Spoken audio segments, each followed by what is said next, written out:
Hindi ko na po hihimayin ang mga argumento ng prosecution. Diretso na po tayo sa desisyon ng ICC Pretrial Chamber. Mr. Duterte's detention continues to remain necessary.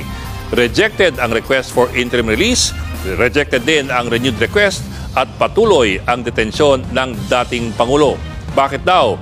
Unang-una, giniit ng pretrial chamber na meron daw reasonable grounds para isipin na responsable si Duterte sa salang crimes against humanity. Sa issue naman kung flight risk ang dating Pangulo, giniit po ng pretrial chamber na mulat sa pool, sinasabi ni Duterte na siya ay kinidnap lamang ng ICC.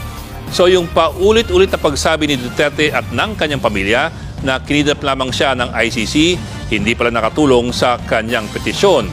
Ito pa, ayon sa ICC, may mga binitawan raw na salita si VP Sara Duterte na lalong nagpahamak sa kaso ng kanyang ama. Sa isang Facebook live stream daw mula sa The Netherlands noong July 19, ito raw ang sinabi ni VP Sara, "Let us all collaborate on a jailbreak." Hindi lamang malinaw kung ano po ang konteksto niyan. Ano pa man, mukhang sineryoso yan ng ICC. Dagdag pa raw ni VP Sara, may sabuatan din daw sa pagitan ng ICC at ng gobyerno ng Pilipinas para bayaran ang mga pekeng testigo. Ito pa, ayon sa ICC Pretrial Chamber, sinabi ni VP Sara noong August 19 na kung bigyan ng interim release ang kanyang ama, gusto niyang bumalik sa Davao City. Pero taliwas daw ito sa pangako ng mga abogado ni Duterte na mananatili lamang siya sa bansa kung saan siya bibigyan ng interim release kung sakali. Patunay raw ito na hindi kinikilala ni Duterte ang ICC at balak daw ng kanyang pamilya na ilabas siya sa jurisdiksyon ng ICC.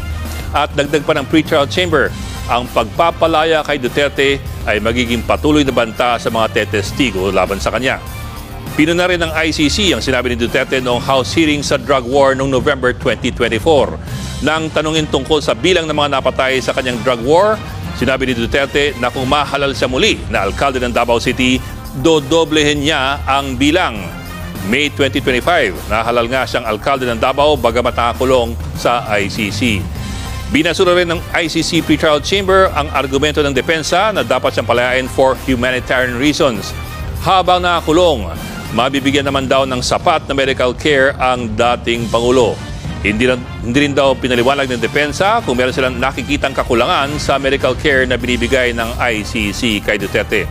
Kaya sumatotal, naniniwala ang pretrial chamber na flight risk nga ang dating Pangulo at kailangan ng kanyang patuloy na pagkakakulong para siguradong nariyan siya para sa paglilitis.